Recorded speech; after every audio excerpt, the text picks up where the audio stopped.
അക്വാട്ടിക്സിലെ പുതിയൊരു വീഡിയോയിലേക്ക് സ്വാഗതം. ഞാനിന്നിവിടെ വൈറ്റ് വേംസ് കൾച്ചറിങ്ങിൻ്റെ ഒരു വീഡിയോ ആണ് കാണിക്കുന്നത്. നമുക്ക് സാധാരണഗതിയിൽ നമുക്ക് ഫിഷിന് കൊടുക്കാൻ പറ്റുന്ന ലൈവ് ഫുഡുകളിൽ ഒന്നാണ് വൈറ്റ് വേംസ്.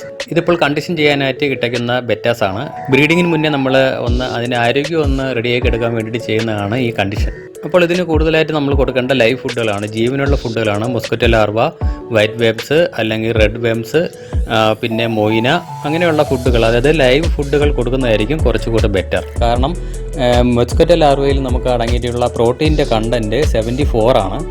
ഈ വൈറ്റ് വേംസിൽ അടങ്ങിയിട്ടുള്ളത് 69 ആണ്. അപ്പോൾ അതുവഴി നമുക്ക് കൂടുതൽ ഇതിന് ഹെൽത്ത് വരുന്നതിന് സഹായിക്കും.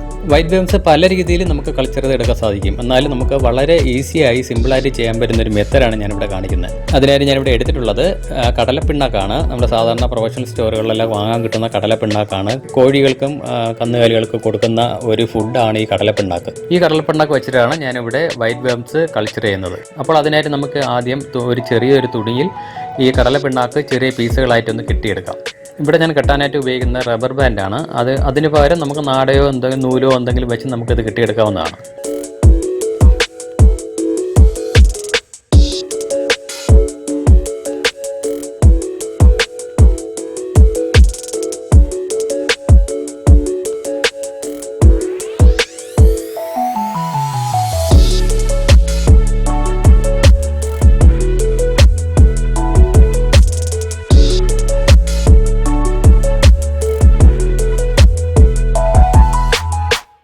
അപ്പോൾ ഇവിടെ ഒരു 4 എണ്ണം ഞാൻ കെട്ടിയെടുത്തിട്ടുണ്ട്. 4 കിഴിയാക്കിയിട്ട് കെട്ടിയെടുത്തിട്ടുണ്ട്. ഇതിന് നമുക്ക് കുറച്ച് വെള്ളത്തിൽ, അധികം വെള്ളത്തിൻ്റെ ആവശ്യമില്ല. ഇതിപ്പോൾ ഞാൻ ഒരു ബേസിനിൽ കുറച്ച് വെള്ളം എടുത്തിട്ടുണ്ട്. ഇതിലേക്ക് നമുക്കൊന്ന് ഇട്ട് വയ്ക്കാം. ഇത് വളരെ സിമ്പിളായിട്ട് ചെയ്യാൻ പറ്റുന്നതാണ്. 4 ദിവസം മതിയാവും ഇതൊന്ന് കൾച്ചറായി കിട്ടാനായിട്ട്. അത്യാവശ്യം നമുക്കിത് പുറത്തൊന്നും വയ്ക്കാതെ തന്നെ നമുക്ക് ഇത് കൾച്ചർ ചെയ്യാൻ സാധിക്കും. സാധാരണഗതിയിൽ നമ്മൾ മൊസ്കിറ്റോ കൾച്ചർ ചെയ്യുന്ന നേരത്ത് നമുക്ക് അത് കറക്റ്റ് സമയത്തിന് നമ്മളത് എടുത്തില്ല എങ്കിൽ അത് കൊതുക് വർദ്ധിക്കാനൊക്കെ സാധ്യത വരും. അത് നമുക്ക് ഭീഷണി ആവാറുണ്ട്. ഇതിപ്പോൾ അങ്ങനെയുള്ള ഒരു പ്രശ്നം വരില്ല. നമുക്ക് അത്യാവശ്യം നമുക്ക് ആവശ്യമുള്ള രീതിയിൽ ഇതൊന്ന് കൾച്ചർ ചെയ്ത് നമുക്ക് എടുക്കാൻ പറ്റും. ഇതിന് 4 ദിവസമാണ് വേണ്ടത്. ഇത് ഫുള്ളായിട്ട് ഒന്ന് കൾച്ചറായി കിട്ടാനായിട്ട് 4 ദിവസമാണ് വേണ്ടി വരുന്നത്. ആവശ്യത്തിന് നമുക്കത് കോരിയെടുത്തതിന് ശേഷം നമുക്കത് ഫിഷുകൾക്ക് ഫീഡ് ചെയ്യാം. ഇതിന് എന്തെങ്കിലും കൊണ്ടൊന്ന് അടച്ചു വെച്ചതിന് ശേഷം, ചെറുതായി ഒന്ന് ഓപ്പൺ ആകുന്ന രീതിയിൽ ഒന്ന് അടച്ചു വെച്ചതിന് ശേഷം നമുക്കത് കൾച്ചർ ചെയ്തെടുക്കാം.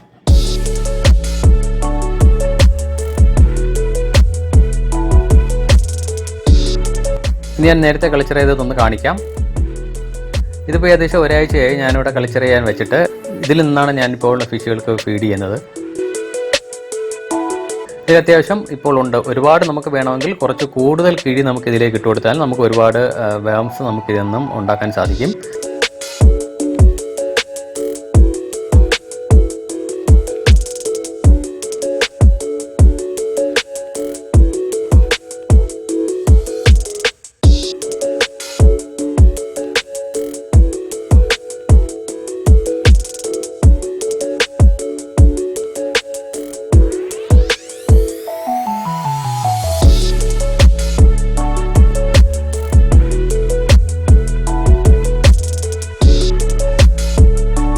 ഇതിന് എങ്ങനെ ഫീഡ് ചെയ്യാൻ നമുക്ക് നോക്കാം.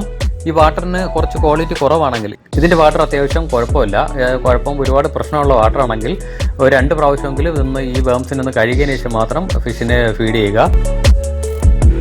ഇതിപ്പോൾ ഞാൻ കുറച്ച് വെള്ളത്തിൽ ഇട്ടതിന് ശേഷം അതിനെ ഡയറക്റ്റായിട്ട് ഫീഡ് ചെയ്യാൻ പോവുകയാണ്.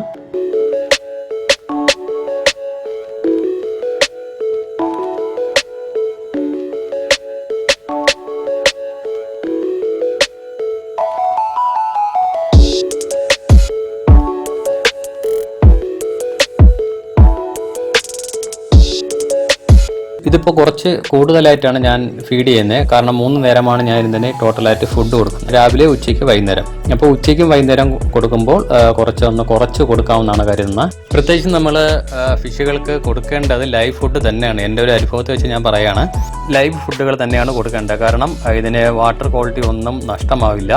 അതുമാത്രമല്ല പ്രോട്ടീൻ കൂടിയ ഫുഡാണ് ഈ മൊസ്കിറ്റോ ലാർവയും പ്രത്യേകിച്ചും ഈ വൈറ്റ് വേംസ് എല്ലാം പ്രോട്ടീൻ കൂടിയതാണ്. നമുക്ക് എളുപ്പത്തിൽ ഇത് കൾച്ചർ ചെയ്തെടുക്കാൻ പറ്റുന്ന രീതിയാണിത്. നമുക്ക് കാശ് ചിലവിൻ്റെ കാര്യത്തിൽ പറയുകയാണെങ്കിൽ കടലപ്പിണ്ണാക്ക് 1 കിലോയ്ക്ക് 35 രൂപയുള്ളൂ. ഈ 35 രൂപ കൊടുത്ത് നമ്മൾ വാങ്ങിയാൽ നമുക്ക് ഏകദേശം ഒരു സാധാരണഗതിയിലുള്ള ഒരു ഫിഷ് ഫാമിലും ഏകദേശം ഒരു 6 മാസമെങ്കിലും ഇത് കൊണ്ടുപോകാൻ സാധിക്കും. അപ്പോൾ അങ്ങനെ പ്രത്യേകിച്ചും നമുക്ക് കാശ് ചിലവില്ലാതെ വളരെ എളുപ്പത്തിൽ നിസ്സാരമായി ചെയ്യാൻ പറ്റുന്ന ഒരു രീതിയാണ് ഞാനിവിടെ കാണിച്ചത്.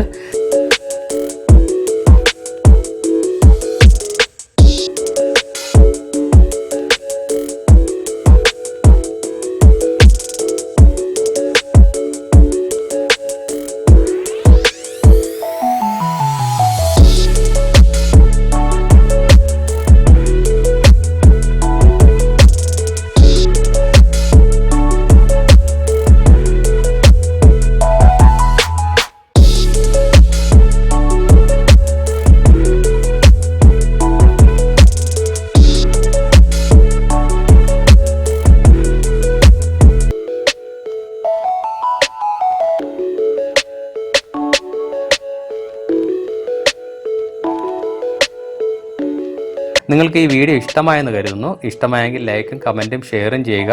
ഞങ്ങളുടെ വീഡിയോ മുന്നോട്ട് പോകാനായിട്ട് നിങ്ങളുടെ ലൈക്ക് അത്യാവശ്യമാണ്. അതുകൊണ്ട് പ്രത്യേകിച്ച് മറക്കാതെ ലൈക്ക് ചെയ്യുക.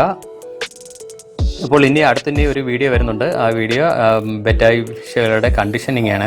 കാരണം ഈ മെയിൽ ഫിഷുകളാണ് എഗ്ഗ് കെയർ ചെയ്യുന്നത്. അതുകൊണ്ട് തന്നെ അതിന് ഈ ബബിൾ നെസ്റ്റ്, നല്ല സ്ട്രോങ് ആയിട്ടുള്ള ബബിൾ നെസ്റ്റ് വയ്ക്കാനും കുഞ്ഞുങ്ങളെ കെയർ ചെയ്യാനും എല്ലാം അതിന് ആരോഗ്യം അത്യാവശ്യമാണ്. അതുകൊണ്ടാണ് നമ്മൾ കണ്ടീഷൻ ചെയ്യുന്നത്. അപ്പോൾ അടുത്തൊരു വീഡിയോ വരുന്നത് കണ്ടീഷനിങ് ചെയ്യുന്ന ഒരു വീഡിയോ ആണ്. അതിന് ഞാൻ ഡീറ്റെയിൽ ആയിട്ട് എല്ലാം പറയുന്നുണ്ട്. അപ്പോൾ ഇന്നിവിടെ ഈ വീഡിയോ വൈൻഡപ്പ് ചെയ്യാണ്. ബൈ.